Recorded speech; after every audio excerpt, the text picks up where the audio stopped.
High বন্ধুরা, এখন আমি আপনাদের মাঝে গ নম্বর প্রশ্নটির উত্তর দেব। গ নম্বরটি উদ্দীপকে দেওয়া আছে পি সমান সমান 46√5 হলে প্রমাণ করো যে পি সমান সমান √6 প্লাস √5।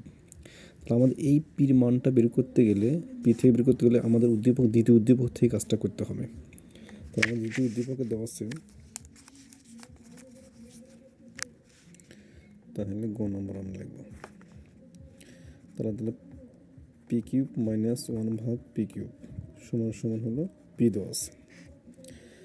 আমাদের এখানে আবার দেওয়া আছে, অঙ্কটার মধ্যে দেওয়া আছে হলো অতএব পি সমান সমান 46√5 দেওয়া আছে আমাদের।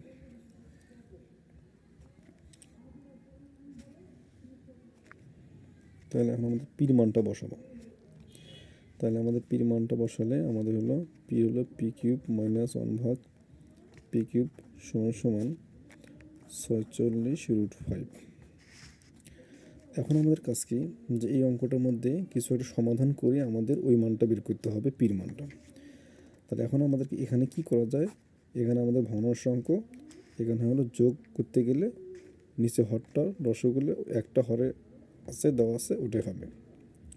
তাহলে আমরা জানি এখানে 1 আছে, 1 দিয়ে ভাগ করবো পি কিউব। তাহলে আমাদের পি কিউব হবে, পি কিউব দেওয়ার হলো পি কিউব গুণ করলে 6 পাওয়ার হবে, গুণ করলে পাওয়ারগুলো যোগ করতে হবে। আবার মাইনাস চিহ্ন দেখলাম, মাইনাসে লেখার পর আমাদের হলো পি কিউব দিয়ে পি কিউব ভাগ করলে 1 থাকে, 1 দিয়ে এককে 1 আবার থাকে, এখানে যা আছে তাই। এখন আমাদের এখানে ভাগ আছে, এ পাশে যার গুণ হবে,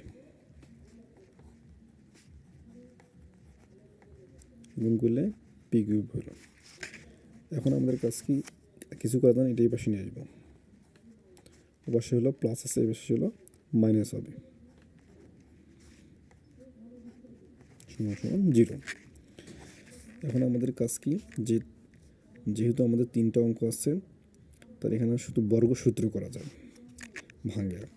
তাহলে আমাদের হলো 3 পাওয়ার উপর 2 পদ দিলে 3 দুগুণে 6 পাওয়ার এবং বর্গসূত্র আমাদের হলো। তাহলে এখানে আমাদের স্কোয়ার সূত্রের 2 এর মধ্যে হলো পি কিউব, এখানে পি কিউবটা কাটে গেছি। তাহলে এখন আমাদের এইটাতে আমরা ভাগ দেবো, এই মাঝখানটাতে।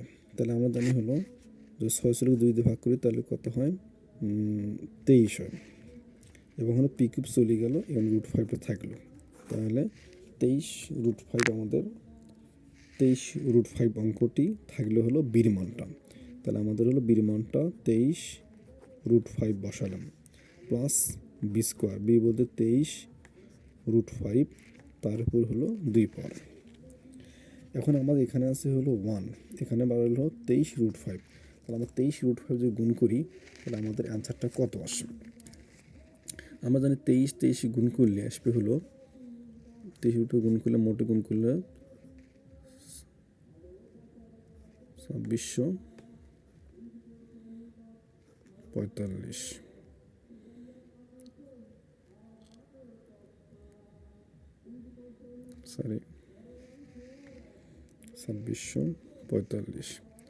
তাহলে 2645 থেকে আমাদের যদি বাদ দেই,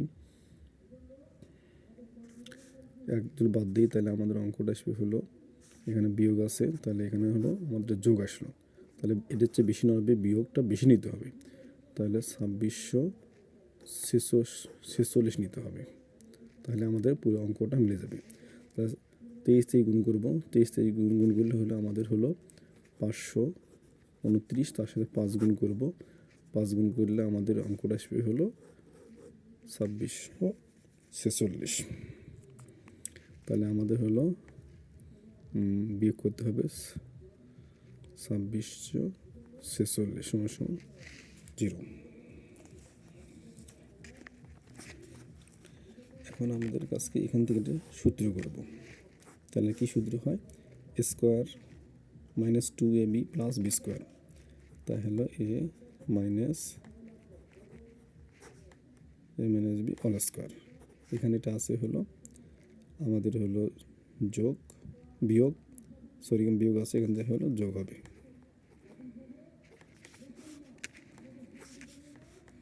এখন আমাদের কাজ কী করা যায়, যে এখানে 2 পাওয়ার আছে যেহেতু এখানে আমাদের বর্গ করা লাগবে, মানে এটাকে 2 কী দ্বারা গুণ, মানে বর্গের কত পাওয়ার নিলে আমাদের এটা মেলে।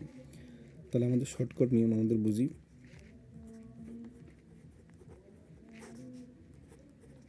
এখানে আমাদের √5 আছে আর একটা গুনতে হবে √6, তার আমরা সরাসরি আমরা √6 নেব, তার উপর 2 পদ দেবো, যেটা 2 পদ নিলাম। এই √6 2বার গুণ করলে আমাদের 6 হয়, 6 দিয়ে এটা ভাগ দেবো, ভাগ দিলে আমাদের হলো 441 হবে। আর 441 আমাদের 441 আমাদের রুট করি, তাহলে আমাদের কত আসে, তাহলে 400 করলে আমাদের 21 আসে, তাহলে 21 আসলো। তাহলে আমাদের এই বর্গ চলে গেল, থাকলে হলো p³ 23√5 সমান থাকলো 21 √6। তাহলে এখন আমাদের পিঠে রাখবো, মানে এ পাশে এটা আছে হলো বিয়োগ, ও পাশে যোগ হবে, এ পাশে যোগ করলাম। এখন আমাদের এখানে 3 পাওয়ার আছে, মানে ঘন আছে, তাহলে আমরা এখানে মানে ঘন সূত্র করতে হবে। আমরা সরাসরি এখানে শর্টকাট নেবো, এখানে এ নেবো, এটা হলো বি নেবো, তাহলে আমরা সেভাবে করব। তাহলে আমাদের a³ নেবো, প্রথমে এ বলতে নিলাম, তার উপর 3 পাওয়ার প্লাস সূত্রে 3 এ বলতে স্কোয়ার, এ বলতে তার 2 পাওয়ার, বি বলতে আমরা √5 প্লাস 3 এ বলতে √6 বি স্কোয়ার, বি বলতে √5 তার উপর 2 পাওয়ার প্লাস b³, তাহলে আমাদের হলো √5 উপর 3 পাওয়ার। তাহলে আমরা যদি গুণ করি উপরের লাইনটা লিখি, তাহলে আমাদের আসে হলো 6√6 প্লাস এখানে হলো রুট কাটারে হলো 318 √5 প্লাস আবার এখানে রুট কাটারে 5, 3 5 15 √5 থাকে, মানে √6 থাকে, আর এখানে হলো 5 √5 হয়, আবার এটা আসে। তাহলে আমাদের এখানে √6 এখানে হচ্ছিল 6টি, আর এখানে হচ্ছে হলো দেওয়া আছে হলো 15টি, তাহলে যোগ করলে আমাদের হলো √6 21টি হয়। তারপরে আবার এখানে 18টি আছে, এখানে হচ্ছে হলো 5টি, আমার 23টি মিলে গেল, তাহলে অঙ্কটা হয়ে গেল। এখন আমাদের কি সূত্র করব, এটা কি সূত্র হয়, a³ plus 3a² plus 3ab² plus b³ আসলে a plus b whole cube. তাহলে আমাদের হোল কিউব করা হলো, অর্থাৎ p = √6 প্লাস √5, এটাই প্রমাণিত।